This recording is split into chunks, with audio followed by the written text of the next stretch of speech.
is a country in southeastern Africa, and it was one of the countries that were colonized by Britain.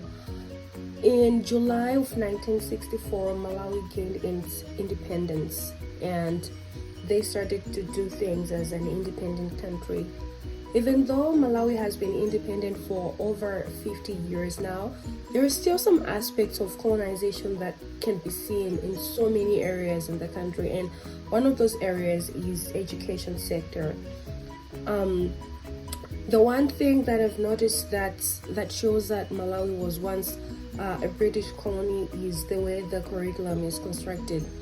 The curriculum consists of so many subjects, and one of them is English, but the language of instruction in Malawi is mostly English. In the first 4 years of elementary school, kids are taught in their native language, which is Chichewa, but when they reach the 5th grade, they transition to the English language. Every subject is taught in the English language except from the Chichewa subject.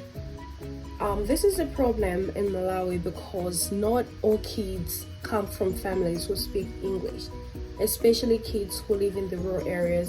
Most of them live with parents who've never been to school before and they cannot speak English. And so the only first time they can hear or speak English is when they enter school. So it's quite overwhelming for them to start learning in English, a language that's foreign to them. I would like to use the critical pedagogy framework to reimagine a 5th grade mathematics curriculum. Gloria Latson Billings said that curriculum relevant pedagogy helps students to uphold their cultural identities while developing fluency in at least one other language. For this curriculum, I am going to incorporate traditional songs and folk tales in the mathematics lessons.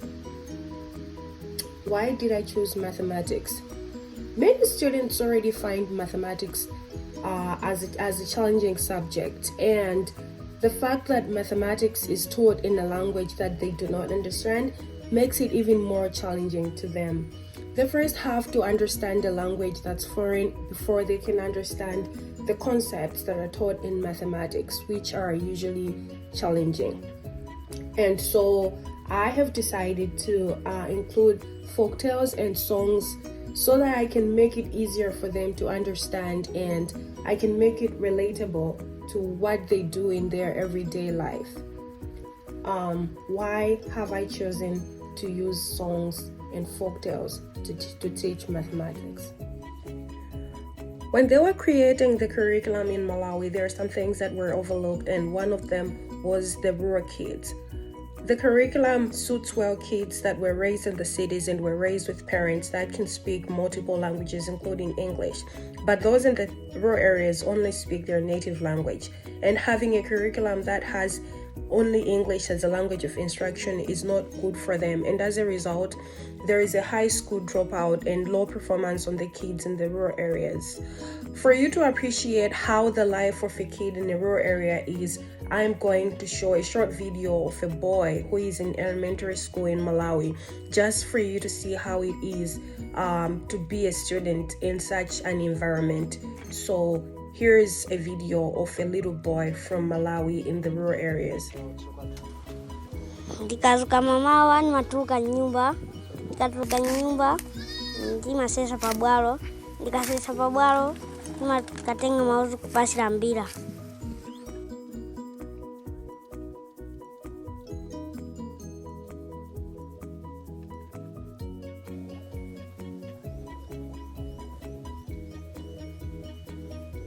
Nikamaliza zimene zoe, nimakatenga mazi, ndisopo pita kukasamba.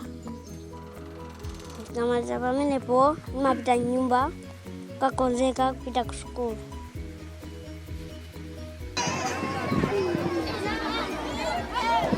Nikapita kusukulu, nimasesa mkalasi, nipabwalo.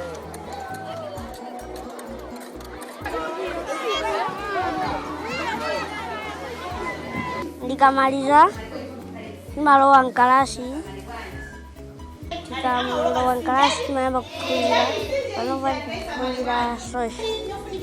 Phunziro limene nimakonda ine ndi English. Nikamaliza kuphunzira matuka public. Nikatuka public maswera nopandi public. Nikaweruka nimeenda ndazanga toka school kupita kunyumba. Nimeenda nilikuwa nika 10 minutes. Nilibanja la kwatu nakuwa ni Simon wangu makaira ni Simon man. If you paid attention to what the boy say, you can hear that he said that his favorite language is English. But the most important and the most interesting thing is that if you ask him anything in English, or if you ask him if he can speak it or if he can understand it so well, you will probably see that he can't do either. And you will probably see that he's not doing so well in subjects that have to do with English just because of his background.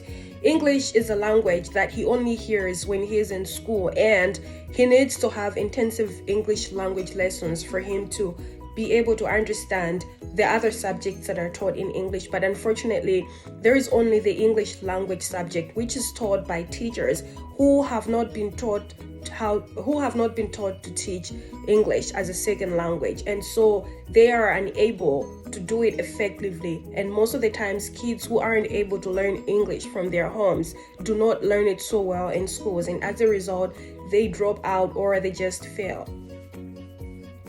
Why did I choose to use songs and folktales as a tool to incorporate in teaching mathematics in 5th grade to 5th grade students? So songs and folktales are a very important aspect of the Malawian culture. The Malawi culture is very diverse. There are people from different tribes all over the country who speak different languages, but the only thing that unites them, it's a culture. And Malawi, people talk about folktales. They tell folktales to their kids and they sing all over, regardless of where you're coming from or regardless of who you are. So it's a very important aspect of the culture. So I'm just going to show you a clip of some of the folktales and how they're told in Malawi, just for you to appreciate how that would be a useful tool for the kids to use to learn mathematics in 5th grade.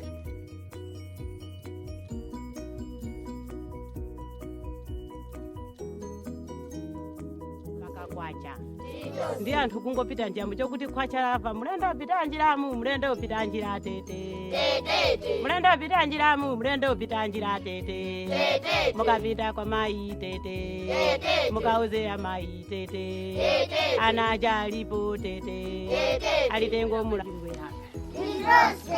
ine ntamaimba nyimbo tamazika chingweduka ataduka mzikomera mwamva kachingweduka ataduka dolala pagalu kachingweduka zumfumu duka ataduka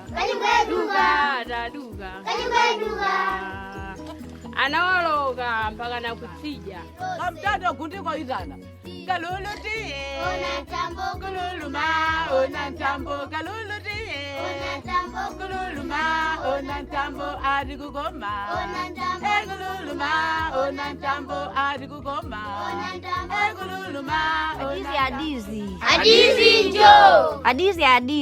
Hadithi njo baba liwakwawo mwenye hadithi njo wakwawo mwenye wala hadithi njo wapita kuuraru hadithi njo bali jijika pe lola chilambo chimesile meno ina miaka tuwagulire chende mbomwe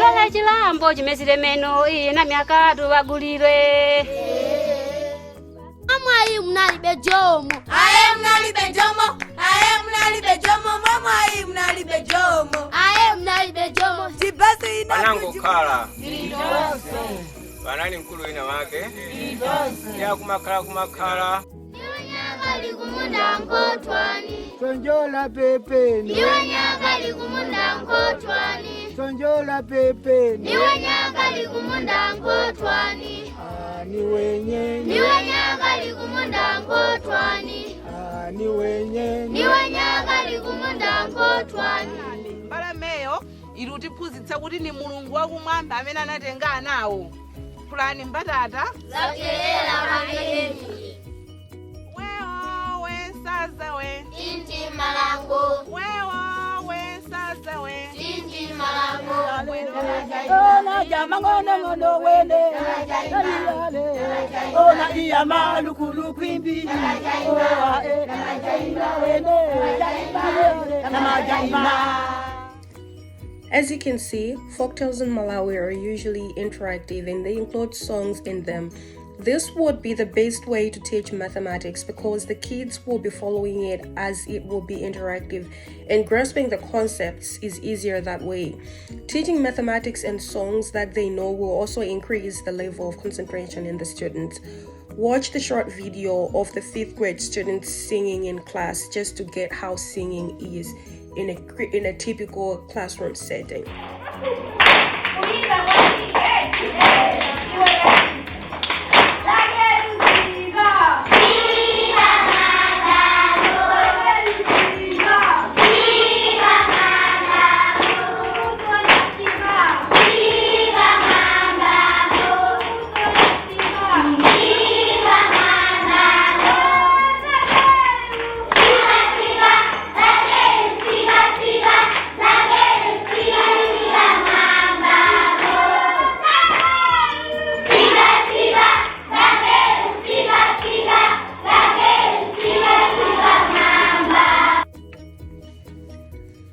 As you can tell from that video, all the kids in the classroom were highly concentrating on what the song was saying and they were all participating in it.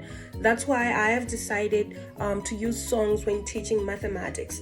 They can sing out the numbers, they can sing out the subtraction or the division or the multiplication, whichever they are trying to learn, but it's a very effective way of teaching them because it sinks easily and it's something that they are interested in, and the chances are very high that if they are using something that they're interested in, something that they can relate to, they can do so well in school because there's no boredom and there's no lack of concentration.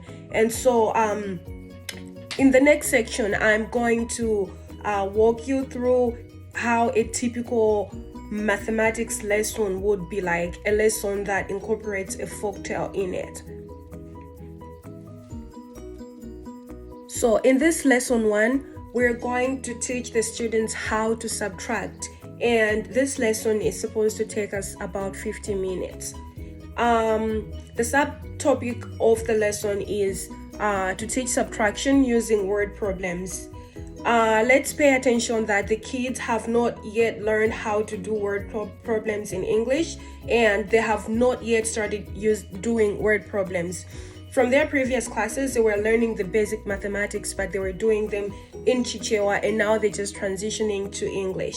And so the objective of this lesson would be that at the end of the lesson, students should be able to read and to understand a word problem, both in English and Chichewa, as well as performing the subtraction problems using the locally found materials.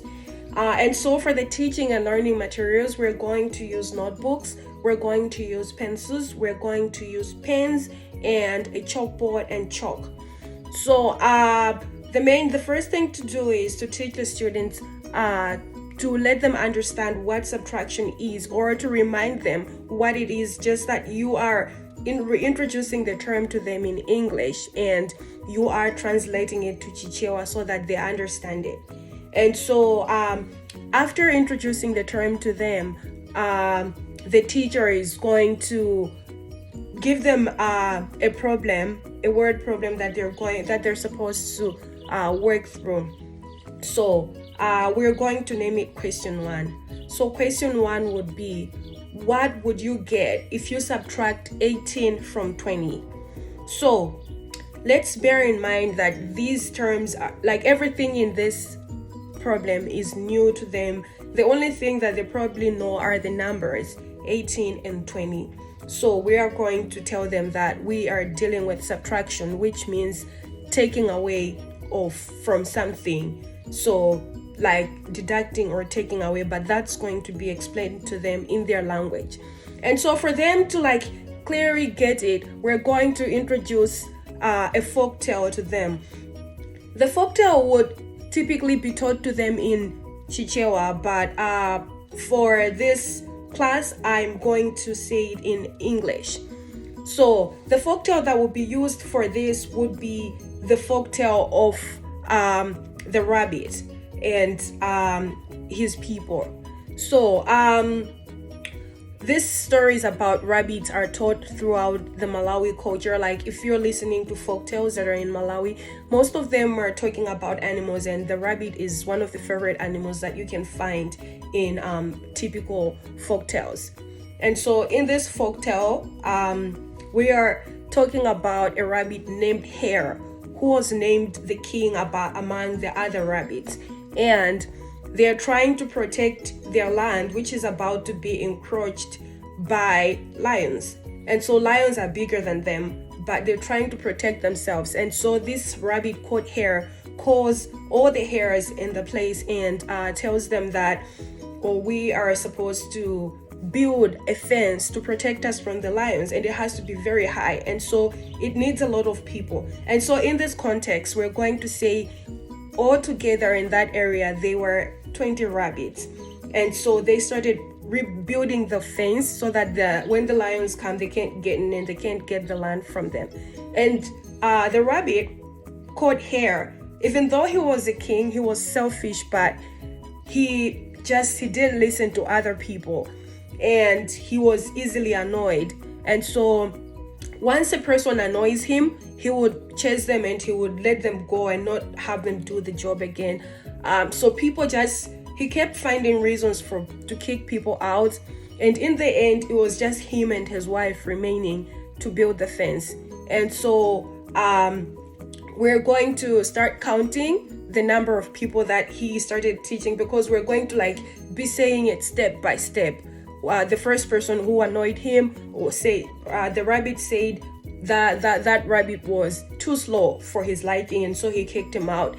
The other rabbit that he kicked out was eating too much, so the hare rabbit kicked them out. The other rabbit said they were making too much noise. That's the third person. He kicked them out. Then there was a group of kids who were just playing around, about 5 kids. He kicked them out, and he kept kicking everyone else until he was just him and his wife remaining, and they failed to build the fence. And at the end of the day, the lions came and they took over their land, but they also killed the remaining rabbits. So usually when folktales are told, there's a moral of the story, and in this case it means you don't have to be selfish. You have to be able to work with others. And the most important lesson perhaps that is taught in this lesson is that united we stand. And so the hare kept removing people, which is the basic concept of subtraction, is removing or taking away to the point that it was just two that's remaining. And so through that, we're going to say, so now if you have 20 and then you subtract 18 from it, you have only 2 that's remaining. In this way, the kids are going to be able to relate this to the folktales that they learn in everyday life, and it's going to be easier for them to know what subtraction is, but at the same time it's going to be interesting for them, and it's going to sink in their heads. They're going to easily remember how to do it, rather than just telling them that subtraction is taking off 18 things from 20. So lesson 1, what do you get if you subtract 18 from 20? It means there are 20 things and you're subtracting 18 things, and the remaining things are 2. And we have learned that through the story, the folktale that we talked about, Rabbit the Hare and his friends. So that's the end of lesson 1. Welcome to the mathematics class, and today we're talking about the lesson 2. So lesson 2 is about division, and the subtopic of our lesson is dividing using word problems. The objective of this class is that at the end of the lesson, students should be able to read and understand a word problem, and they should be able to perform a division problem. They should be able to solve a division problem. And so the teaching and learning materials that we're going to use are chalk, notebooks, pencils, and pens. So first of all, we're going to introduce to the class the concept of division. So we're going to tell them what division is, and we're going to remind them what that was called in the previous 4 classes that they had, and we are going to show them the division sign, how it looks like. And we're also just going to do a recap of how it was done in the previous class, but just like it was done in Chichewa, and now we're transitioning for them to learn it in English. And so we're going to give them a lesson, and we're going to give them a question. So that's going to be question 1. So the question 1 of the division lesson would be, what would you get if you divide 40 by 2? So that's going to be taught to them step by step, but most importantly, we're going to introduce a folktale to illustrate that and teach it to the kids so that they can understand it better. And so we are going to tell them the story about the 2 tortoises and the birds. So once upon a time, there were birds who were very friends with a couple of tortoises. And so they lived together in harmony, and one day they were both invited for a party, but the party was in the sky, and so the birds were going to fly to that, but the tortoises couldn't get up there in the sky. And they talked with their friends, the birds, who agreed that they were going to each donate some feathers so that they can make wings for the tortoises for them to be able to get to the sky. And so it was agreed, and the birds donated some feathers, and when they counted them all together, they were 40 feathers. And so there were 2 tortoises that needed feathers, and so they decided to split them into 2. And after like giving one to one tortoise and the other to one tortoise, at the end of the day, each tortoise was able to get 20 feathers each, after they divided the 2 tortoises, after they shared all of them. And so they were able to get to the sky and fly there, and there was a party. But the 2 tortoises decided to cheat the birds, and they told them that each and everyone going there should have a name, and they both gave each other names. And both tortoises decided that they're just going to be called all of you. And so they gave themselves that name, and the birds each gave each other the names. And when they got to the sky, the hosts of the party welcomed them, and so they started bringing food to them. And they said, well, every time they ask whose food is it, the hosts would say, this food is for all of you. And so since the 2 tortoises decided to assign themselves names that they're going to be all of you, they ate all the food. And at the end of the day, the birds were hungry and the party had ended, and they were supposed to get back to the earth. And so since the birds were very angry, they took away all the feathers they had given the tortoises. All the 40 feathers were taken away from them, and so they didn't have any other way to get back to the earth, and so they had to drop from there. And once they dropped there, their shells shattered, and they tried to glue them together, but up to this day the shells are still shattered because they cheated to those who were kind to them. And so the moral of this lesson is that you should not cheat those people who are kind to them. You should always be honest to each other. But we have also learned that the birds gave them 40 feathers, which were shared to them, and each got 20 feathers each. And so that is how we learn division. You have to make sure that if you have a number of things, or if you have something, it has to be shared equally among the number of people who are supposed to be getting it. And so that's how you have learned division. And so at the end of this class, the kids should be able to relate that story, and they should be able to relate it with the division that we're teaching them. And so they get the moral of the story, but they also get what you're trying to tell them in mathematics, and that way the kids are going to learn better. Thank you.